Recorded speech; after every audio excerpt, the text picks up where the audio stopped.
Good afternoon, everybody. I was half jokingly saying that between me and the networking cocktail, there's a couple of other speakers in the panel in between.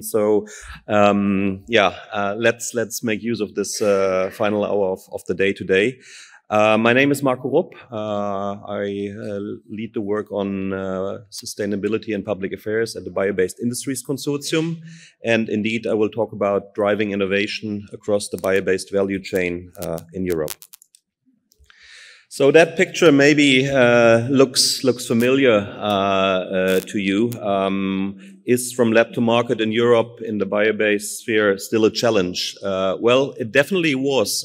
If you look back to 2014, when in Europe the conclusion was made that a lot of people, persons, projects that men jumping here are not making it from basic research to commercialization.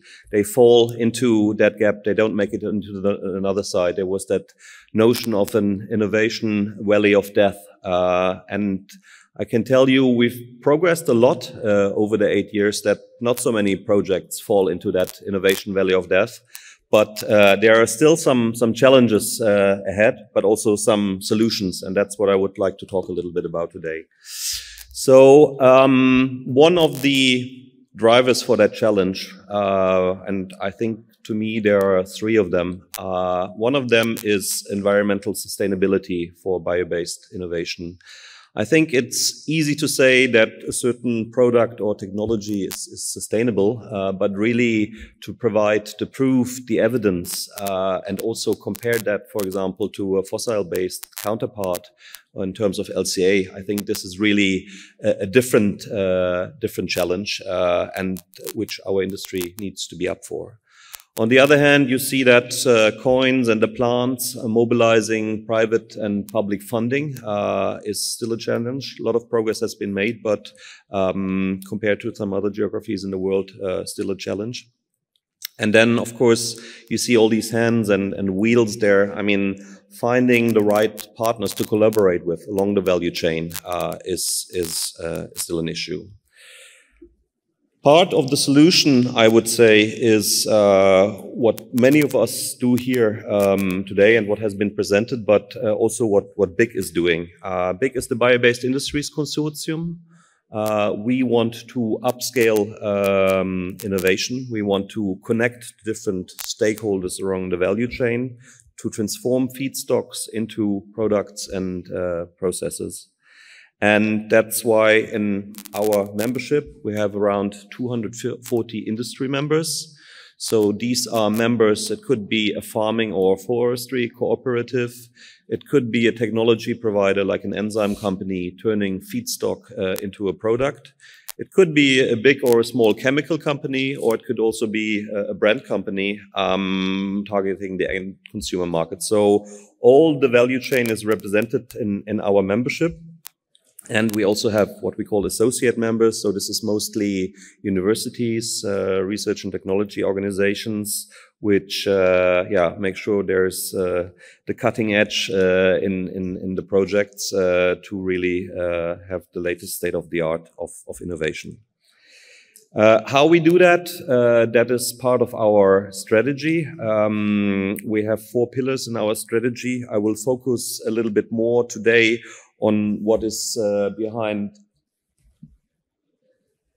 this pillar, which is called the CBE-JU. It's a public-private partnership we have. But allow me to say a few words about the other pillars. So one is about business. This is really how we find the right partners to come together. It's also about market intelligence. Financing, how we mobilize and private and public funding in Europe. It's about society, how we make sure that we have the right skill sets in place for tomorrow, how we raise awareness and promote sustainable solutions. So to make that a little bit more concrete, I wanted to show you some examples for those 3 pillars. You see in the top left corner, and all is public, you can find it on our website, we set up a partnering platform with the regions. So if you are a company and you want to invest in Andalusia or in a region in Finland, and you look for a region to work with you on that investment side, but also on the feedstock side, the partnering platform allows you to find the right partner. And the same is for the region. If they are interested to find someone from industry to invest in their region, you have the possibility through the platform to set up a little profile. What are you looking for? What kind of projects you want to invest in? And then the regions has the opportunity to find you. We work together, and this is in the left-right corner, bio-waste, so household waste, garden waste, potential feedstock for the bio-based industries.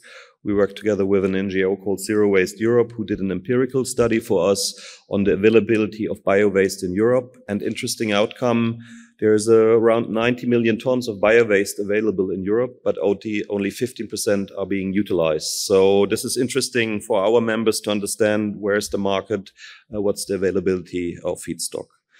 We also have an annual Students Award that falls a little bit in that education society pillar I described before, where students can bring in their projects. They get a prize, 5,000 euros for the winner. They also get a free membership in our association. We had super fantastic projects this year. The winner was a project from the Netherlands, Waterskin. They showed how to turn wastewater into leather. So really interesting, fascinating projects. And yeah, that's the innovation leaders of tomorrow. Around market intelligence, we publish regularly country reports, for example, for Romania, for Poland, where we really describe who are the key stakeholders here, what are the key feedstocks available, what are funding opportunities, again, something you can find on our website. The question on sustainability, I described that a little bit before. It's easy to say I'm sustainable, but how do you actually prove that? We work together with a think tank to develop a methodology to quantify the impact of a bio-based project in terms of the sustainable development goals. Also, that kind of report is available on our website. And then what we also did is there's a lot of discussion in Europe about when is an investment sustainable. And in Europe, there's a exercise initiative going on to develop technical screening criteria, sustainability criteria to kind of establish a classification for when an investment is sustainable. For example, if you produce a bio-based chemical or bio-based plastics, of course, something very relevant for our members to understand what is the impact of that legislation initiative. And again, we worked here together with a think tank to describe the impact and that initiative. But moving to the main part of my presentation, which is about at the core of what we do, building bio-based value chains. So we really look in the feedstock side at the biomass coming from agricultural feedstock, from aquatic feedstock, from forestry feedstock, but also from bio-waste and from CO2. How to convert that feedstock in a biorefinery and turn it into a final product, which could be a bio-based chemical, which could be a bio-based plastic, which could be a fertilizer, which could be a functional food ingredient. The only thing which is not a main purpose of what we do is for energy purpose, so biofuels or electricity from biomass. This is not part of it. And of course, at the end of the life, how to make it circular. So how to reuse and recycle a product, how to degrade it, and how to compost it. So, which leads me to the first pillar of work which we do, and that is what we call the Circular Bio-Based Europe Joint Undertaking. In its core, it's a public-private partnership where we, BIC, are the private partner, and the European Commission, European Union is the public partner. And we committed to put each 1 billion euros over the next 10 years into the pot to provide grants to innovation projects, in particular to those with a higher technology readiness level. And the objective of that partnership is to advance competitive, sustainable, circular, bio-based industries in Europe. I will make it a little bit more concrete in a second, but how we do it in principle is that at the top, there is like kind of a strategic research and innovation agenda where we as the public and the private partner agree on, which sets the basic strategic objectives for the next 10 years. And then every year, this document is translated into annual calls for projects. So we just launched this week a 120 million program, around 11 calls for proposals.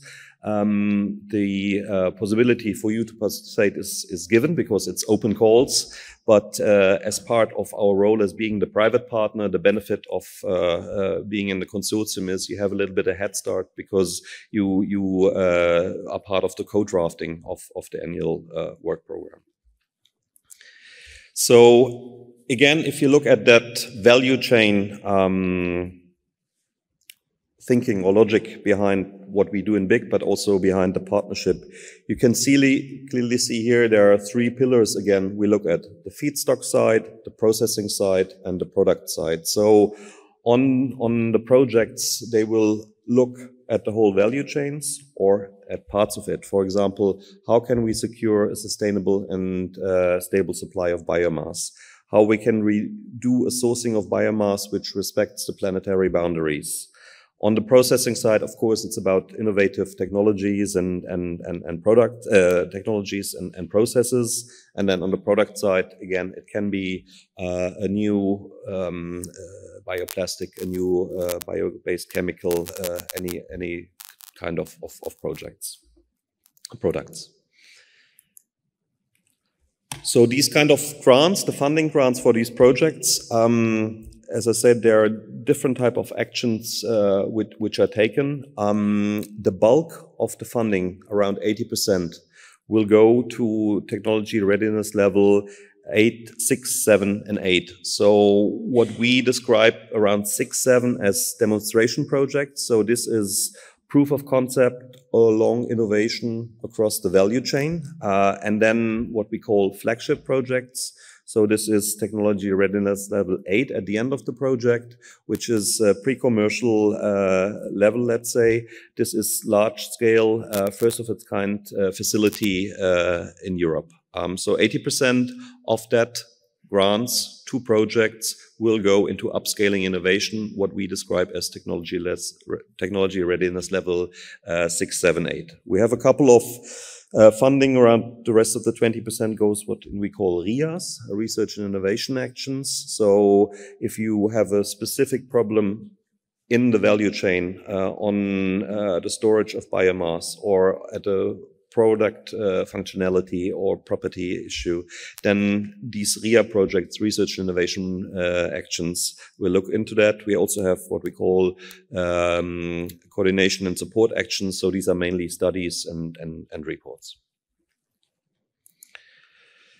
As I said, the CBE, this partnership we are in, the first call for proposals was just launched this week. But so I cannot tell you really about the impact because we just started. But the good thing is there was a very similar partnership where we were also the private partner running from 2014 to 2021. And I wanted to share with you here some outcomes and impacts from that partnership. So we funded, or over the last 7 years, 142 projects were funded with over 1,000 beneficiaries. In total, the grant volume was over 800 million of a funding. And the funding needs to be taking place in Europe. So it's the EU 27 members, 27 members of the European Union, plus what they call associated countries like Norway and others. As the idea is to upscale innovation, the beneficiaries, non-surprisingly, the majority, 2/3, will come from the private sector. A lot of the funding, if you compare that to other research programs here in Europe, public research programs, goes to small and medium-sized enterprises. And 1/3 of the funding goes to universities and research and technology centers. So to give you an idea of what kind of projects have been funded, and I want to zoom in a little bit here on what we call these flagship projects, so TRL level 8. So these are, as I said, large-scale, first of its kind facilities, big biorefineries in Europe with like a capex often around 100, 150 million, where a part will be covered through a grant you can receive. So a grant for a flagship project has been in a dimension of 15 to 25 million euros, and that will finance the innovative part of such a biorefinery project. And there are many of them all across Europe. I think one of the first ones was in Italy, the First to Run project, where they turned cardoon into bio-based products and solutions, fertilizers, chemicals. There is a project running now in France, which uses mealworms, so insects, to turn them into feed ingredients. Again, all the information is public, and I'm happy to share also the link, or if you go to our website, you can find more information. So concluding here a little bit, from lab to market, is it still a challenge? I think it's a classic yes and no. Looking a little bit ahead, certainly for our sector, the question of feedstock availability, what biomass is available, there is an impact of the Ukraine war and the geopolitical crisis in the sense of, does the biomass can be used for food? Is it endangering food security? This will certainly have an impact. Overall, I would say, especially if you talk to our members coming from outside Europe, from Brazil or from the US, they see Europe as a market which has a political favorable climate. We have an increased acknowledgement of the bioeconomy. There's the EU Green Deal. I think it's considered as such as a favorable market compared to our home market. Of course, global competition is increasing. I think China just released its latest bioeconomy strategy. The FAO, I think for the first time ever, just included the bioeconomy as a strategic pillar in their 10-year strategy. Of course, US and Brazil remain strong markets in terms of competing with Europe to attract innovation and investments. And yeah, from the funding side, I think it very much improved to where we come from since 2014. But what I always miss a bit is that kind of one-stop shop where our members are a little bit overwhelmed by the different funding opportunities. And it would be nice to have kind of a one-stop shop solution to help industry to better understand how to access private and public funding. So, yes, I think that was it. Thanks a lot for listening, and happy to take any questions later on or tomorrow. So pleasure. Thank you.